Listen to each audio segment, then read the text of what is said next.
Bulletin की शुरुआत बुलंदशहर से मिल रही बड़ी खबर के साथ करेंगे। बुलंदशहर में मस्जिद में बुजुर्ग की गोली मारकर हत्या कर दी गई।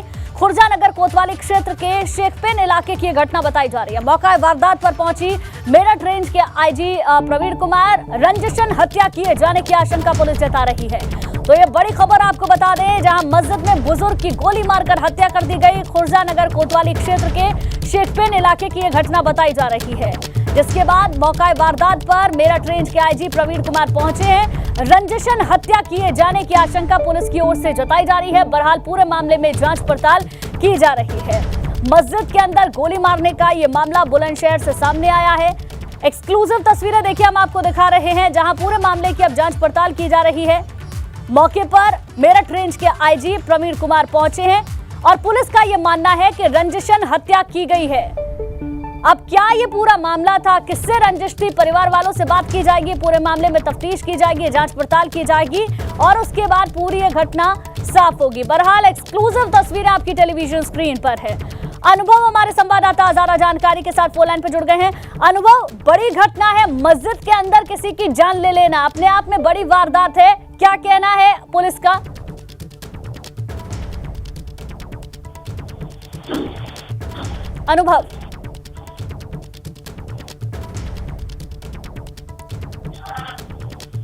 अनुभव, मेरी आवाज आप तक पहुंच रही है? चलिए फिर से जुड़ने की कोशिश करेंगे। बहरहाल ये बड़ी जानकारी आपको दे दे, बुलंदशहर में मस्जिद में बुजुर्ग की गोली मारकर हत्या कर दी गई है। खुर्जानगर कोतवाली क्षेत्र के शेखपेन इलाके की यह वारदात बताई जा रही है। बहरहाल पुलिस पूरे मामले की जांच पड़ताल कर रही है। मेरठ रेंज के आईजी प्रवीण कुमार भी पहुंच गए हैं। पुलिस का कहना है कि रंजिशन ये हत्या की गई है। एक्सक्लूसिव तस्वीरें देखिए आप, जहां आप देख सकते हैं पुलिस की टीमें वहां पर पहुंची हुई हैं, आईजी पहुंचे हुए हैं। जांच पड़ताल की जा रही है पूरे मामले में, किससे रंजिश थी, कितना पुराना मामला था, क्या वजह थी, परिवार वालों से बातचीत की जाएगी, पूछताछ की जाएगी। बहरहाल बुलंदशहर से बड़ा मामला सामने आया है, जहां मस्जिद में एक बुजुर्ग की गोली मारकर हत्या कर दी गई है।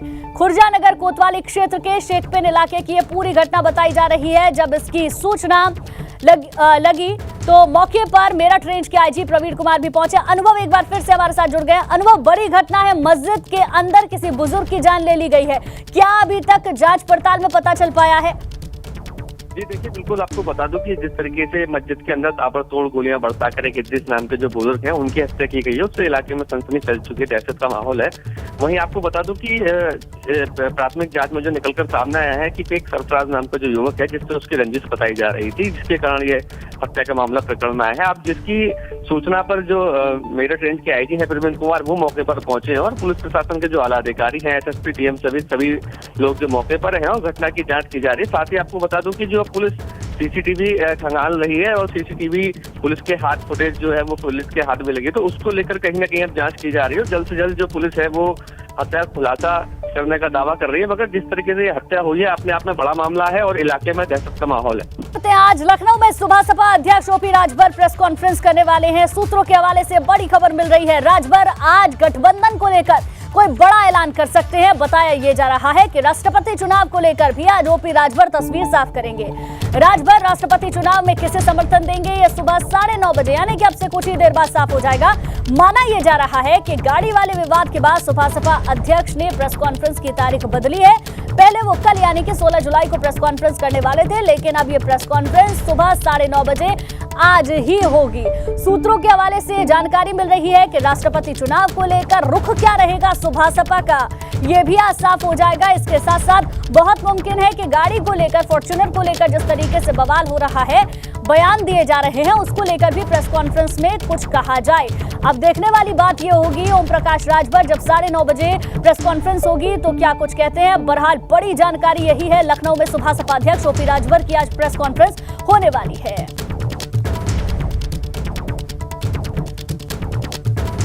और चलिए अब ये तो देखना होगा प्रेस कॉन्फ्रेंस में कहा क्या जाता है, लेकिन जरा ये समझिए, खेला या हिट विकेट, सपा सुबह सपा के गठबंधन का भविष्य तय होगा। सुबह सपा अध्यक्ष ओपी राजभर लखनऊ में मौजूद है। सुबह 9:30 बजे ओपी राजभर प्रेस कॉन्फ्रेंस करेंगे, यानी कि बहुत ही कम समय बचा हुआ है, करीब आधे घंटे से कम का समय है जब प्रेस कॉन्फ्रेंस होगी। देखना होगा क्या कुछ कहते हैं। पहले 16 जुलाई को ये प्रेस कॉन्फ्रेंस होने वाली थी, लेकिन जिस तरीके से गाड़ी को लेकर बवाल हो रहा है उसके बाद तारीख बदली गई है। प्रेस कॉन्फ्रेंस आज ही हो रही है। अब एक दिन पहले ही प्रेस कॉन्फ्रेंस की गई है। गठबंधन पर फाइनल फैसला ले सकते हैं राजभर। गठबंधन समाजवादी पार्टी के साथ रहेगा या नहीं रहेगा, इसको लेकर भी आज फैसला होगा। राष्ट्रपति चुनाव को लेकर क्या कहते हैं, ये बहुत अहम होगा। अखिलेश से राजभर की मुलाकात अभी तक नहीं हो सकी है। सुभासपा ने कहा है कि अखिलेश ने मिलने का वक्त नहीं दिया है, तो ऐसे में हो सकता है कि नाराजगी और भी ज्यादा बढ़ जाए, क्योंकि पहले से ही ओम प्रकाश राजभर संकेत दे चुके हैं। द्रौपदी मुर्मू के सम्मान में जो डिनर पार्टी रखी गई थी उसमें शामिल होकर सपा ने कहा कि मुलाकात के लिए समय नहीं मांगा गया। देखिए, तर्क अलग अलग है। सुभासपा कह रही है कि अखिलेश ने मिलने का वक्त ही नहीं दिया, और समाजवादी पार्टी ये कह रही है कि मुलाकात के लिए समय मांगा ही नहीं गया। बिल्कुल गुंजन, ये तमाम फैक्टर्स तो हैं, लेकिन इन फैक्टर्स के पीछे की कहानी क्या है, पर्दे के पीछे क्या चल रहा है, ये देखने और समझने के लिए हम रुक करेंगे ग्राउंड का। ब्यूरो चीफ वीरेश पांडे जुड़ चुके हैं, लखनऊ से हमारे सहयोगी शैलेश जुड़ चुके हैं, उनके पास ढेर सारी जानकारी। वीरेश, आपके पास आएंगे, समझना चाहेंगे क्या क्या चीजें चल रही हैं इस प्रेस कॉन्फ्रेंस को लेकर के, कुछ इनसाइड अपडेट है आपके पास?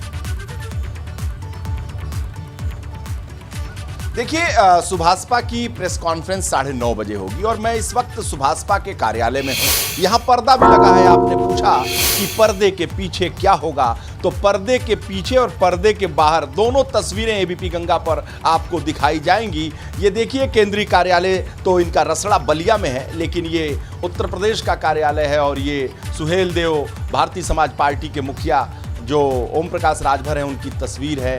राजभर महाराज सुहेल देव की तस्वीर है। उनके दोनों पुत्र जो पार्टी के पदाधिकारी हैं, महासचिव हैं, प्रवक्ता हैं, उनकी ये तस्वीर है। ये चुनाव छड़ी निशान है। और एक और तस्वीर आप देखिए जिसमें उनके दोनों पुत्र हैं और साथ साथ ओम प्रकाश राजभर का मुस्कुराता हुआ चेहरा और महाराज सुहेल देव हैं। तो ये कार्यालय है और जहां जो राष्ट्रीय अध्यक्ष बैठते हैं, जी हाँ, ओम प्रकाश राजभर बैठते हैं, उस कमरे के अंदर भी दर्शकों को ले जाऊं। बहुत सारे ऐसे दर्शक हैं जो जानना चाहते होंगे कि आखिर इतने बेबाक बोलने वाले ओम प्रकाश राजभर जी बैठते कहाँ हैं। तो अंदर चलते हैं। ये दरवाजा हटाया मैंने। ओहो, घुसने के साथ ही देखिए ये जो मामला है, बहुत ही शीतलता है, बड़ी शांति है और साथ ही साथ बड़ी ठंडक है। और ये देखिए, एसी भी चल रहा है। और किस पे चल रहा है? 16 डिग्री सेल्सियस। जी हाँ, दर्शक देख लें, मामला एसी से ही बिगड़ा है।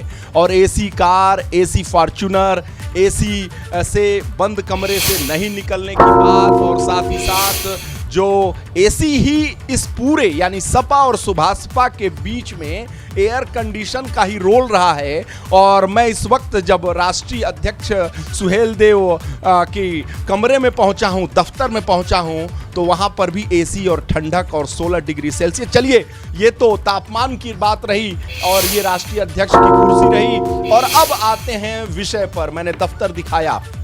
जी हाँ, आज जो प्रेस कॉन्फ्रेंस है वो राष्ट्रपति के चुनाव को लेकर है। लेकिन राष्ट्रपति के चुनाव जो जनजाति समुदाय से आती हैं, ट्राइबल समुदाय से आती हैं, उसका विरोध ओम प्रकाश राजभर कैसे कर सकते हैं? दलित, वंचित, पिछड़ों की राजनीति करने वाले ओम प्रकाश राजभर कैसे कर सकते हैं? वो नहीं कर सकते। और उन्होंने द्रौपदी मुर्मू के सम्मान में जो रात्रि भोज दिया गया था उसमें शामिल होकर अपनी जो पिक्चर है, वो तस्वीर है, उसे साफ कर दिया है। आज औपचारिक रूप से जो कार्ड आया है उसमें लिखा है द्रौपदी मुर्मू और राष्ट्रपति चुनाव। लेकिन नहीं, आपने पूछा पर्दे के पीछे, तो पर्दे के पीछे एयर कंडीशनर है, पर्दे के पीछे फॉर्च्यूनर है, पर्दे के पीछे इनोवा क्रिस्टा है, पर्दे के पीछे एयर कंडीशन है, महल है, और अखिलेश यादव हैं और ओम प्रकाश राजभर हैं। आज तस्वीर साफ हो जाएगी कि ओम प्रकाश राजभर का रुख क्या रहेगा, क्योंकि बहुत दिन से इंतजार कर रहे हैं। दरवाजा खुल नहीं रहा है, दस्तक दे नहीं पा रहे हैं अखिलेश यादव के दर पर। जी हां, आजमगढ़ और रामपुर के रिजल्ट निकलने के बाद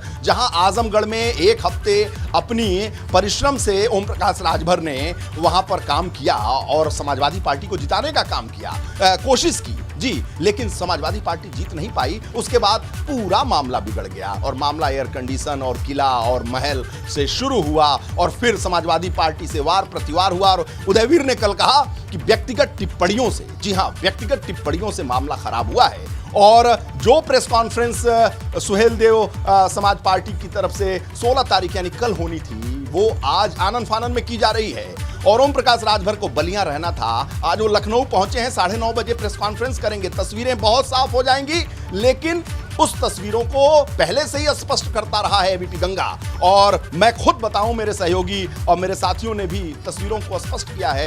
एक्सक्लूसिव तस्वीरें हैं जो फॉर्च्यूनर को दिखाई, उसमें भी तो एयर कंडीशनर चलता ही है ना। उस एयर कंडीशनर को जो समाजवादी पार्टी की तरफ से दिया गया है, जिस पर समाजवादी पार्टी के सचिव का नाम लिखा है कि ये समाजवादी पार्टी के सचिव की कार है, फॉर्च्यूनर है, उस पर चढ़ते हैं ओम प्रकाश राजभर और उनके पुत्र और उनकी पार्टी के लोग, यानी सुभाषपा के लोग उस फॉर्च्यूनर पर चढ़ते हैं, उस बड़ी गाड़ी पर चढ़ते हैं, एसयूवी पर चढ़ते हैं। मामला देखिए, जब गाड़ी, घर और दौलत पर आ जाता है ना, तो मामला अब कुछ बचता नहीं है राजनीति में। और मैं एक वाकया आपको बताऊं जी, 2006 और 7 के आसपास मुलायम सिंह, ऐसा माना जाता है, जो चर्चाएं हैं मार्केट में, कि मुलायम सिंह यादव ने 75 जिलों के जिलाध्यक्षों को, उस जमाने में बोलेरो कार की बड़ी चर्चा थी कि बोलेरो, जिसके पास बोलेरो होती थी बड़ा आदमी माना जाता था। तो बोलेरो कार उन्होंने 75 जिलों में बंटवा दी थी, जिलाध्यक्षों को दी थी। और जब बसपा की सरकार 2007 में आई ना, तो कहा जाता है कि 1 दर्जन से ज्यादा जो जिलाध्यक्ष थे वो छोड़कर बसपाई हो गए। तो उनके सलाहकारों ने, यानी मुलायम सिंह यादव के सलाहकारों ने कहा कि भाई साहब, सर नेताजी, ये जो गाड़ी दी गई है बोलेरो, अब उनसे छीन ली जानी चाहिए, क्योंकि वो तो बसपाई हो गए हैं, दूसरी पार्टी में चले गए हैं, हमारी पार्टी का नुकसान करेंगे, हमारी गाड़ी पर चढ़कर चलेंगे। मुलायम सिंह ने कहा नहीं, ये राजनीति चलायमान होती है, आज यहाँ है तो कल वहाँ है। बिल्कुल कल हमारे सही साथ बात आपने वीरेश जी कही, राजनीति चलायमान होती है, और साथ ओम होंगे। प्रकाश राजभर की जो राजनीति है वो तो कुछ ज्यादा ही चलायमान है। ठीक है, लौटेंगे आपके पास। शैलेश का रुख कर लेते हैं, समाजवादी पार्टी के दफ्तर पर वो मौजूद हैं, उनसे जरा जानेंगे कि वहां पर क्या तस्वीरें हैं। और एक सवाल और है शैलेश मेरा, क्योंकि सुभाषपा की ओर से ये कहा जा रहा है कि अखिलेश यादव ने मिलने का समय नहीं दिया, सपा कह रही है समय मांगा ही नहीं गया। शैलेश,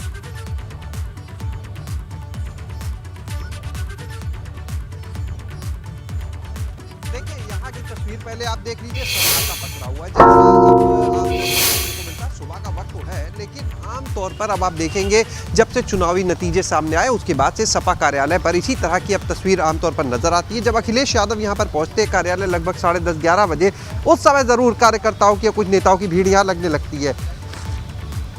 अगर बात करें यहाँ पर आप जो बयान आ रहे हैं ओम प्रकाश राजभर की तरफ से या अरुण राजभर की तरफ से, तो देखिए, सबसे पहले 12 तारीख की जो था उसका ऐलान किया गया कि ओम प्रकाश राजभर यहाँ पर अपनी प्रेस वार्ता करेंगे। उसके बाद जब उनसे पूछा गया कि 12 तारीख को प्रेस वार्ता क्यों नहीं, तो उसका जवाब ये मिला कि इस बीच में मुलायम सिंह यादव, जो नेता भी है, पार्टी के संरक्षक है, उनकी पत्नी का निधन हो गया। ऐसे में अभी एक बार ओम प्रकाश राजभर उनके घर गए सांत्वना देने, और वहां पर उसके बाद उन्होंने ये कहा ओम प्रकाश राजभर ने कि वो प्रयास हो रहा है एक बार अखिलेश यादव से मुलाकात का। इसके लिए अरुण राजभर ने भी एक बार ये बोला कि हमने जो पार्टी के पूर्व एमएलसी है, अखिलेश यादव के करीबी है उदयवीर सिंह, उनसे हमने बात की है, वक्त मांगा है अखिलेश यादव से मिलने का, एक बार बात कर लें, उसके बाद हम आगे मीडिया से इस विषय में बात करेंगे। और तभी उन्होंने 16 तारीख का ऐलान किया, 16 तारीख मुकर्रर की कि इस दिन पार्टी अपना निर्णय सार्वजनिक करेगी। लेकिन जब उदयवीर सिंह से एबीपी गंगा ने सवाल किया तो उन्होंने कहा, साफ 2 टूके बात कही कि उनसे कोई बात ही नहीं की गई इस विषय में। अब सवाल ये उठता है कि आखिर कौन सच्चा कौन झूठा। जहां तक बात करें हम सुभाषपा की, तो वहां पर देखिए अलग अलग इतने बयान आते हैं कि वही अपने आप में विरोधाभासी हो जाते हैं। ओम प्रकाश राजभर ये बोलते हैं, अगर इन चीज़ों को लेकर आप देखिए लगातार, कि हम डिनर पर गए थे जब द्रौपदी मुर्मू आई, उसके अगले ही दिन उनके बेटे हैं अरविंद राजभर, वो कहते हैं कि वो डिनर पर गए नहीं थे। तो इस तरह से जो विरोधाभासी बयान है ये काफ़ी दिक्कत भरे हैं। इसी तरह से आप गाड़ी वाला प्रकरण ले लीजिए, एबीपी गंगा ने दिखाया कि किस तरह से जो फॉर्च्यूनर गाड़ी है वो समाजवादी पार्टी के सचिव के नाम पर है, लेकिन पहले बोलते हैं अरुण राजभर गाड़ी मिली है, बाद में कहते हैं कि गाड़ी ली ही नहीं है। तो देखिए यहाँ विरोधाभास है। और ओम प्रकाश राजभर की अगर बात करें तो वो लगातार एक बात कहते हैं कि नेता दो मुहैया साफ होता है। अगर हम कोई बयान देते हैं, उनके अनुसार वो कोई बयान देते हैं और बाद में लगता है कि नहीं ये ठीक नहीं है, तो उसे बदलने के लिए भी तमाम तरीके के जो पैतरे हैं, नजर भी आता है। सुभाषपा में नजर भी आता है। अरुण राजभर ने खुद एबीपी गंगा से इस बात को कहा था, लेकिन समझा जा सकता है 12 तारीख, फिर 16 तारीख और फिर एक दिन पहले ही प्रेस कॉन्फ्रेंस। इंतजार हमें थोड़ी देर का और करना होगा, उसके बाद तस्वीर पूरी तरीके से साफ हो जाएगी। हापुड़ में छात्रों की ड्रेस उतरवाने वाली शिक्षिकाओं को सस्पेंड किया गया है। धौलाना तहसील के कंपोजिट प्राथमिक विद्यालय दहिरपुर में 2 शिक्षिकाओं पर छात्राओं की यूनिफॉर्म उतरवाने का आरोप लगा है। आरोप है कि दोनों छात्राओं से अपनी यूनिफॉर्म उतारकर उन छात्राओं को देने के लिए कहा गया जो यूनिफॉर्म पहन करके नहीं आई थी, क्योंकि छात्राओं के स्कूल यूनिफॉर्म में फोटो खींचे जाने थे।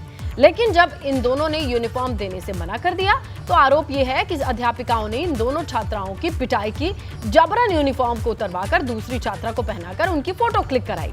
दोनों छात्राओं के परिजनों ने इस मामले की शिकायत जिला बेसिक शिक्षा अधिकारी से की है। शिकायत के बाद जिला बेसिक अधिकारी ने प्रथम दृष्टया दोनों शिक्षिकाओं को दोषी मानते हुए निलंबित किया है। खंड शिक्षा अधिकारी को इसकी जांच सौंप दी गई है।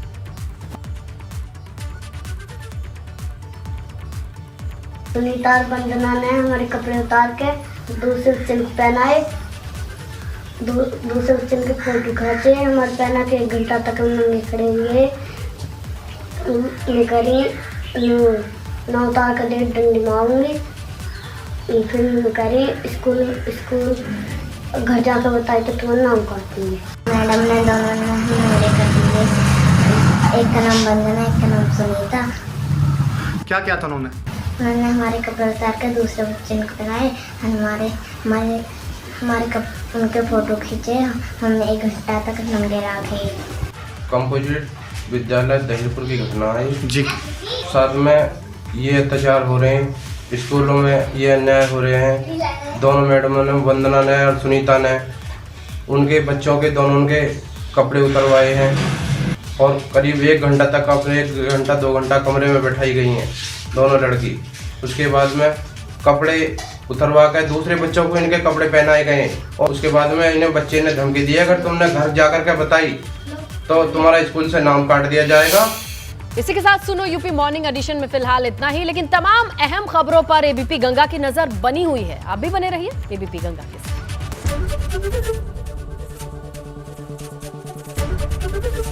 एबीपी गंगा, खबर आपकी, जुबान आपकी।